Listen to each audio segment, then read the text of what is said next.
Olá, eu sou o Padre Mag da paróquia de Cristo Rei e vou falar para vocês a mensagem de hoje, do dia 5 de agosto, sobre a vocação. Antes, porém, se você não é inscrito, inscreva no nosso canal, dê o seu like, que é muito importante para nós. Dê a sua sugestão também de temas que poderemos falar aí ao longo desse tempo. Falar de vocação hoje é a vocação sacerdotal, chamados a evangelizar através da Eucaristia, ser um com Cristo e em Cristo, nessa vivência, nessa experiência da fé, na alegria de servir ao povo de Deus. Assim, Deus chama, consagra, unge e envia para anunciar o Evangelho como sacerdote.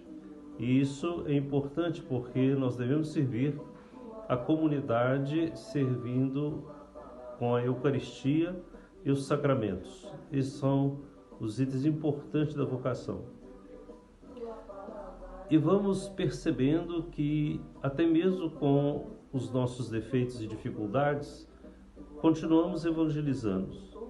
Deus nos chamou para servi-lo e assim anunciar o seu reino, como sacerdotes, anunciadores desse reino que constitui o povo de Deus, reino da graça, da justiça e da paz. Às vezes a comparação melhor que vejo com o padre é como o avião. O avião passa aí em cima tantos e tantos e tantos, ninguém sabe. Mas se cai um avião, aí todo mundo fica sabendo, vira notícia, vira situação às vezes negativa.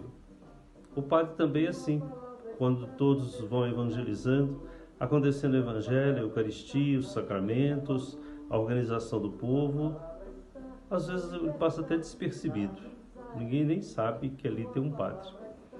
Mas se cai, aí todo mundo coloca que o padre é desse modo o anunciador do Evangelho e não deveria ter caído. Mas na vocação Deus chama para anunciar o Evangelho e, como eu disse para vocês, até mesmo com os defeitos eu continuo sendo evangelizador. Imagine que eu cometa um erro, uma falha, às vezes até uma palavra mais ríspida com a pessoa. Por que eu me tornei evangelizador nessa chamada de atenção e nessa palavra ríspida? É porque aqueles que me virem vai avaliar e dizer, um padre fazendo isso, se eu fosse padre não faria. Aí que está a questão da evangelização. Deus nos chamou, nos convocou para que nós sejamos evangelizadores, acalentar os corações, principalmente nos sofrimentos e na dor. Por quê?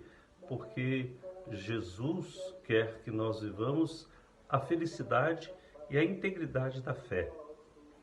Colocou homens nesse sentido para ser anunciador do seu Evangelho. Por isso, ele nos dá a característica necessária para que nós sejamos evangelizadores do povo. E é assim que nós devemos viver, evangelizando, levando sempre uma palavra de esperança e de conforto a todos os corações. No Evangelho que nós proclamamos nesse domingo passado, ele disse, vós mesmos dai-lhes de comer, que a essência do Evangelho seja do sacerdote, seja dar de comer ao povo de Deus. Não somente o alimento material, mas a essência da Eucaristia, que fortalece o povo, que se organiza no anúncio do Evangelho.